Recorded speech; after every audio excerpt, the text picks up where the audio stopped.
Minute Modcast with Mo episode 184. Hello, hello, hello, and welcome to another episode of Min's Minutes Modcast with my mate Mo. Hey Mo. Hello, everyone. Hello, Min. So today I thought we'd do something a little bit different. We're going to sort of dial it back and talk about our experiences that we've had in terms of our own different management styles. You know, there's these different sayings that you sometimes learn from business school, sometimes some of the things that you see on the TV around. You've got to be ruthless, you've got to tell it how it is, you've got to, treat your staff a little bit like mean because, it's life is tough, so they need to learn from all of that stuff, which I've never agreed with my whole life, right? I'm very much about treat people as you want to be treated, with respect and kindness, give them opportunities, and people will genuinely, as I've found throughout my career, thrive when they're in that environment, as opposed to you continually punch them down, say like your figures are down, what's going on, get out, shout at people, swear at people, and things like that. So my first question is, what's your kind of style when you're building, working with people, when you're building teams, when you're creating products and stuff, and any experiences that you've had where it's not the best to just think as though, right, okay, I'm the boss, I need to kind of be the boss. Yeah, I think I'm quite similar to you, man. I'm more peaceful.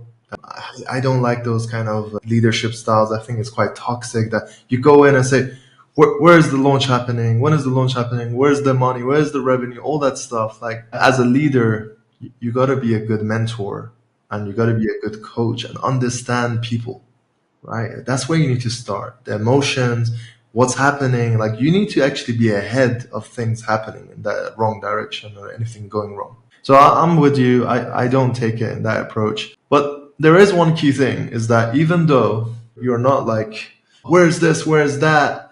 A lot of people are used to that though.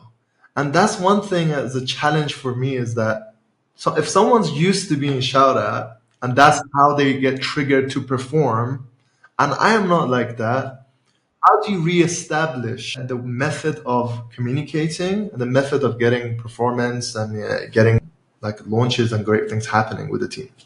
So it takes time to rewire the team to get to that point, but it's a good investment if that is what the culture you want to build within the team, within your company is. So I always go on that approach of, okay, I know most of these people are damaged, so I need to do some rewiring on the culture side on how I communicate and understand how they communicate and find out a way of one-to-one communication on what is effective and what is not. And everyone's different.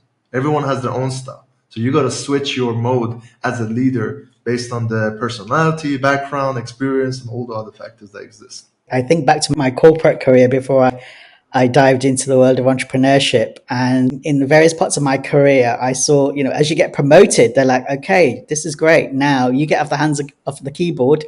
Here's some staff. Go off and build a business, and not necessarily being given any training. And I saw certain, bad behaviors where, again, people thought, right, I'm management now, you're staff, and the way they would like treat their staff. And then the performance reviews would come. They'd obviously get, they'd have to get feedback from their teams. And then they're like, my God, where's this coming from? And, for people who are being honest and they're like, man, you've changed. And like, this is how I felt and all of this stuff. And it's like, what did you expect? Okay, so they should have had some softer skills training, but also don't let it go to your head. And as I reflect, I think my whole career, I don't think I ever told anyone what to do. My style was very much like, hey, where do you think you can play a part in this? And then also, as we've talked about on the podcast many times around being an introvert more than extrovert, just understanding, as you're saying, those different styles. So what in meetings, I'd make sure rather than who can shout the loudest, and just listen to them, it's always the more quieter ones that I want to hear their opinions of. And even if it's like, saying, hey, I know you've got a great idea here, Mo, like tell the team what that was about. Right, so giving opportunities to others to shine, I find that much more rewarding than trying to just show you're the boss. So yeah, no, great feedback and ideas around just tuning in your your management styles really to make sure it's not about you. 100%. You asked about the experience as well. I'll share with you that.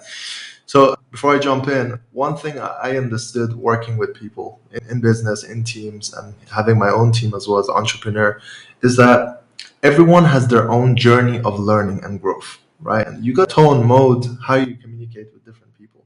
So I had an interesting experience in one of the banks that I worked early on in my career.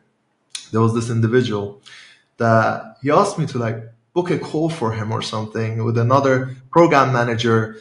And I'm like, okay, I'll book a call for you, man. I'll manage this for you. And I did it, right? The next 20 minutes, the guy called me on I think it wasn't Zoom, it was some other tool we were using in the bank. And he called me and said, why did you book that call? What is this? Like, please cancel it now. He was shouting at me, right? He was really like toxically shouting at me. I was like, you told me to book the call. A lot of times when people react, it's actually not personal to you. He was upset.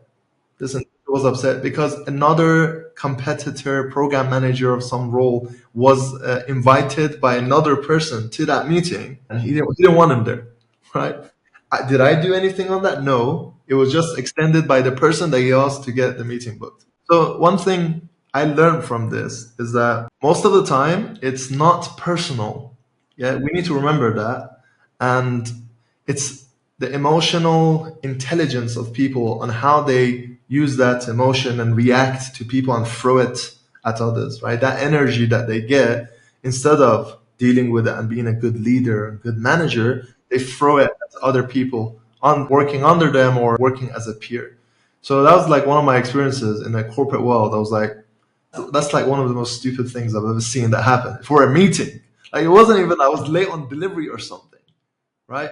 And the same guy always told me, oh, you're the most positive person ever. How can you be positive every day? And I was like, what do you mean? He said, I wonder how long it will take for you to break, right? In the corporate world, it's like, how long would it take you to break this positivity? And that's what they expect because they know it's going to break or something. It didn't break, but he was waiting for it.